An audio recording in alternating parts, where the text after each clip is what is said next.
guys all good? You guys are good? Okay. Excellent. You want to open up, Mayor? You ready? It's your town, man. Do you mind if I appreciate that. Thank you, Congressman. Hello, everyone. Thanks for being here at the Nature Center today. I love these 400 acres up here. I love the canopy. It's a beautiful place. The more time you spend here, the better your life will be, I promise you. Today, I would like to draw attention to a hidden danger that lurks in our beautiful landscapes. Ticks and the serious health threat they pose, specifically Lyme disease.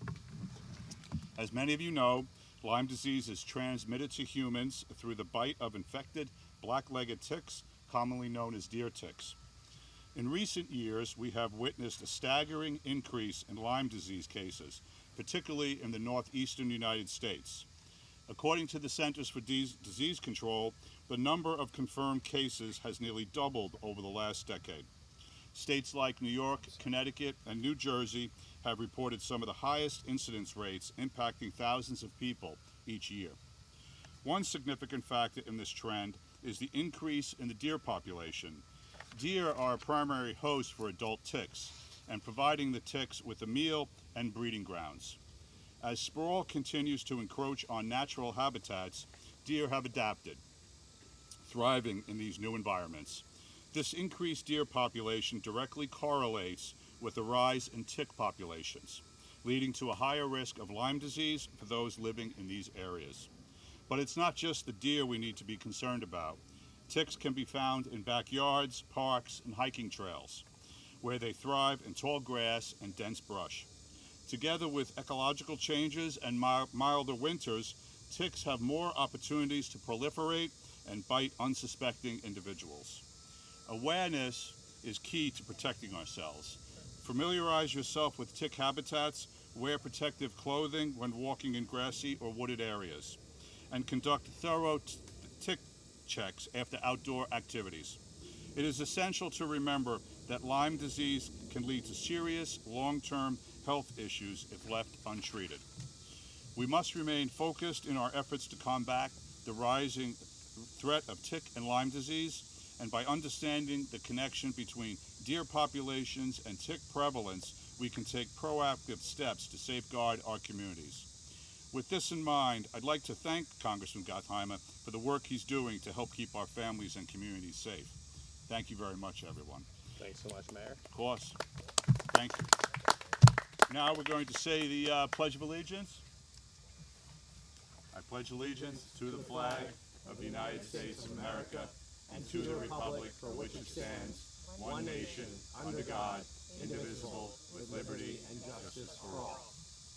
Okay, now I would like to introduce Meg Bradshaw, who has a remarkable story to tell.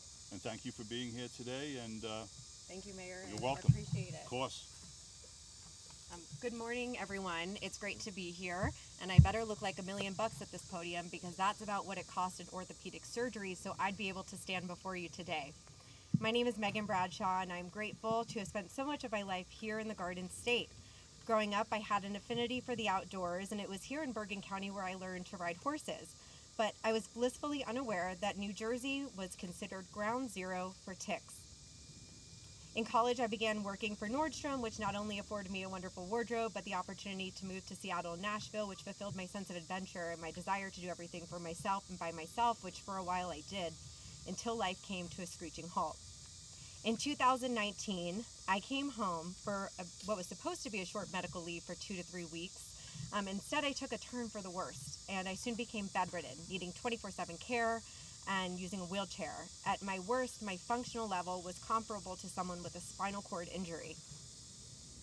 At the prime age of 26, I underwent bilateral hip replacement surgery, and the very next morning, I woke up to an email with the test results confirming that I had tick-borne illnesses. Finally, I could understand what had been wreaking havoc on my body for the years leading up to this. Over the past 6 years, I've had 10 total joint replacements and 8 joints surgically fused to clean up the damage that was left from a dangerous misdiagnosis and delayed treatment for Lyme and tick-borne diseases. My journey has earned me the nickname of the Bionic Woman. As I was processing this diagnosis, I was perplexed. After all, I had great access to healthcare, I had good insurance, and I was seeing some of the best specialists across a spectrum of specialties at some of the most prominent medical institutions in our country. Not once were vector-borne illnesses ever considered to be the culprit. How was this possible? I soon learned that this problem was much larger than my own. In my career at Nordstrom, we were told to leave things better than we found it, and I wanted to do just that. I wasn't sure exactly how, but I started plugging myself into patient advocacy every chance I had to get involved from the couch. This eventually led me to return to the classroom and pursue my master's in public health at UNC Chapel Hill Gilling School of Global Public Health, because I wanted to learn how do we really fix this problem that had fundamentally altered my life. During this time, I also served on the U.S. Department of Health and Human Services Tick-Borne Disease Working Group as a subcommittee member.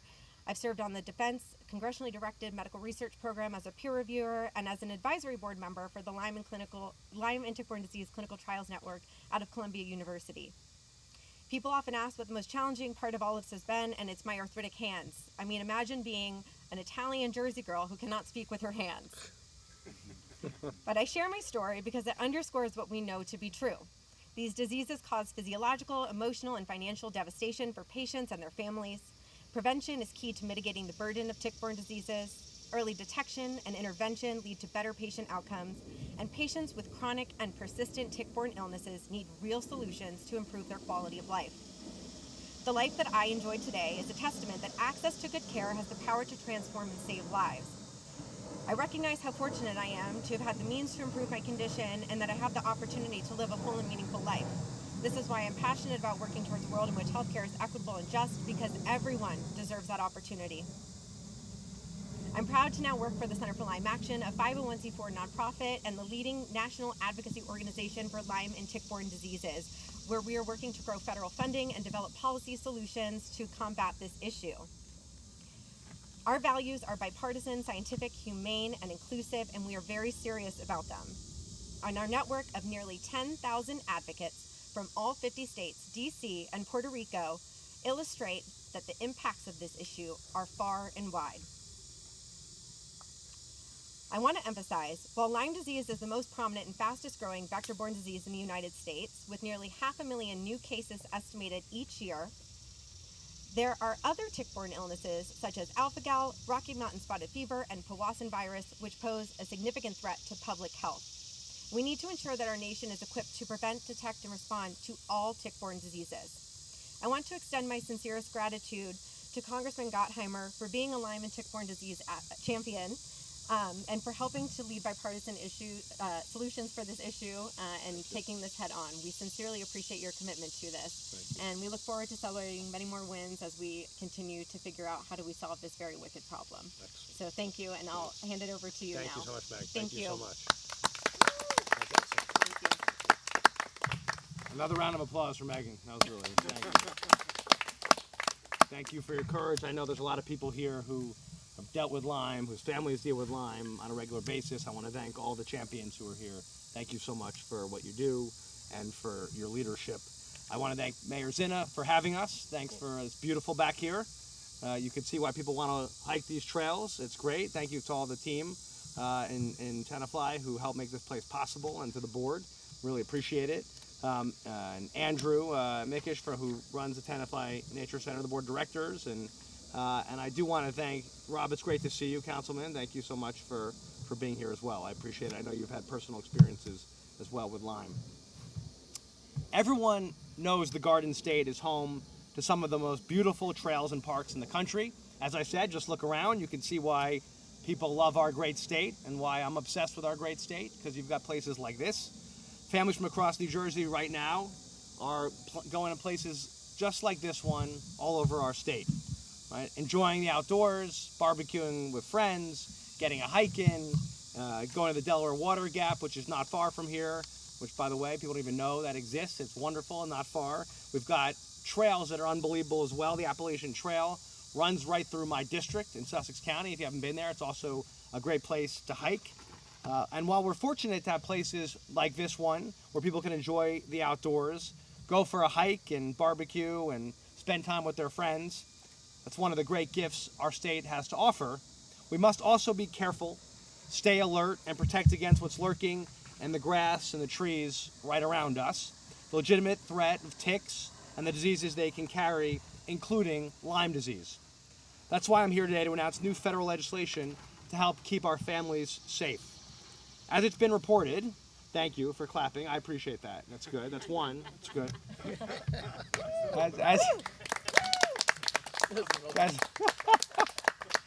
As it's been reported, there's been a real uptick in tick bites. In just the first week of this month across the country, we saw the highest number of tick-related emergency room visits since 2017. According to the CDC, our region has reported the most cases. The number of tick-related ER visits here has nearly doubled this month compared to just a year ago. While ticks are small, these pests can carry dangerous diseases that pose severe risks to the health and safety of our families. Across the country, an estimated 476,000 cases of Lyme disease are reported each year.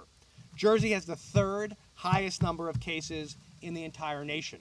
People are surprised when you tell them that stat, by the way. They can't believe they say, New Jersey does? Yes, I mean, given how dense we are, given how people don't realize we've got lots of places just like this, it's, of course, apt to have challenges. It's 5 times higher, actually, than the national average. Between 2022 and 2024, there were more than 21,000 tick-borne cases reported in the state of New Jersey. And so far this year, our state has seen more than 2,000 cases of tick-borne diseases. This includes Lyme disease, which can be brutally debilitating, as we just heard, hard to detect and treat, and cause long-term health issues.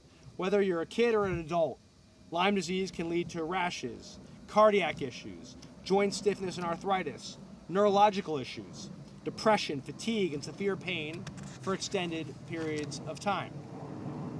Many of those infected don't even realize their diagnosis until the symptoms have become so severe, right? It's often one of the biggest issues is people find Lyme late in their process diagnosis. Many doctors miss it. There's so many false negatives, right, that actually people have Lyme and are walking around with it for years and often don't know.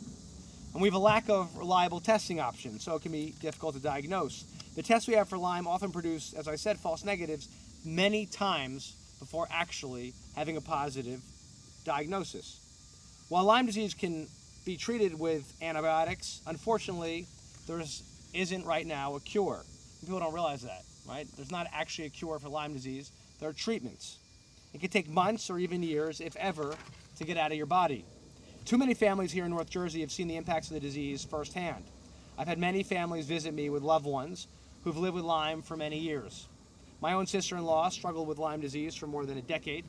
One of my wife's closest friends has faced many debilitating years as well. It often goes undetected because the tests, as I said, are challenging. And that amazes me the most, of like how long it actually takes in many cases to get a diagnosis. 50% of Lyme disease cases occur in the summer. So awareness is particularly important, especially now, especially if people are walking around beautiful places like this one. That means we have to be on the lookout for the main culprit, ticks. New Jersey has the 7th highest number of ticks in the United States. So we've got Springsteen, right? We got JBJ, and we got ticks, right? I prefer the first two, much more. Lyme disease is spread through the bite of infected ticks, which can attach to any part of the human body. High brush or wooded areas tend to harbor ticks, but they can also hide in the bushes or blades of grass, or even blow in the wind and land on clothing. They can hide behind leaves and all this stuff right behind me. They're often carried by deer and rodents, including squirrels. You can protect yourself using repellents, wearing proper clothing, consistently checking yourself and your pets for ticks, and by looking for a red bullseye on your skin. That's the telltale. The tick will often bite and fall off. So you need to look for that bullseye on your skin and follow up with your doctor if you experience a rash or fever in the following weeks. It just makes sense. And I don't know if you all have any other suggestions on this, but when you can get a bite, it could fall off, you may not know it, right? That's the biggest thing. You're not necessarily going to see the tick on your body. It's a silent attacker, and it's time to fight back much more aggressively. It's a problem that we must solve. There's nothing partisan about a tick.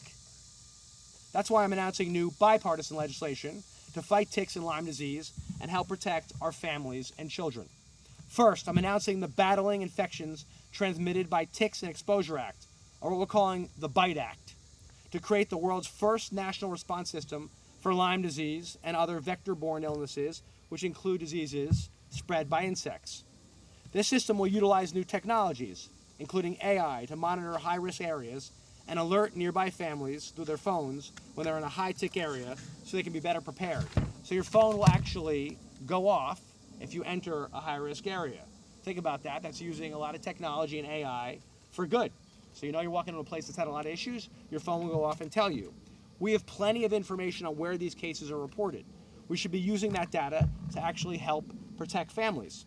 By increasing our detection and readiness capabilities, we'll be biting back at ticks and the diseases they carry. Come on, the biting back thing works.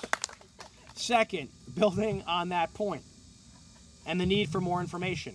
It's incredibly important that we understand where we're seeing spikes and the types of ticks our families encounter. So my bipartisan tick identification pilot program act will award federal grants through the CDC for states to implement tick identification programs. The program works by actually taking a picture of the tick, noting the location and date where it was encountered, and submitting it to a federal database to track encounters. Imagine that. We see something, we take a picture, we send it into a database.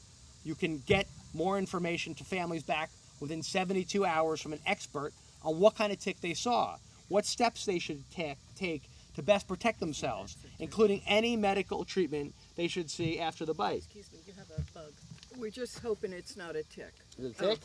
We're good? No, it's gone now. Look Okay. like one. I'll take a picture of that. The best next step is to make sure you capture that information when we see it. And when we all walk out of here, by the way, we should all check ourselves. It's very important. It's part of what I was suggesting, right? It's really, really important that you always check when you walk out of a wooded area like this one. And so when we take a picture of that, you'll get information back about any suggested medical treatment you should seek after a bite. This will also help with research, education efforts, and as part of the Bite Act, spread awareness of where families should be careful. The CDC will also be required to submit a report to Congress on the steps they're taking and effectiveness of the program. Finally, I'm announcing bipartisan legislation to boost investment in R&D for Lyme disease treatment. Very, very important. The Stamp Out Lyme Disease Act will create a new postage stamp to supplement congressionally appropriated research funding for the National Institutes of Health research treatments for Lyme and other tick-borne diseases. That's a great idea. So, when you're out mailing a birthday card or sending a letter to a friend or your grandma, you can help fund the Lyme research we need to finally better research more treatments for this disease. Now, why is this particularly so important at this moment that we get more dollars for more investment for Lyme research and other tick-borne diseases? Because in part, President Trump's budget has proposed slashing $2.8 million in funding for the CDC to research treatments for Lyme disease and other tick-related diseases, right? So at a time when we're actually trying to make progress and make investment, we're seeing proposed cuts for Lyme disease research. It makes no sense. So either you sit back and do nothing about it, or you come here and you fight back, and you look for other avenues like this stamp to make sure we invest and support more Lyme disease research. We cannot afford to cut investment in Lyme disease research, and we won't let it happen.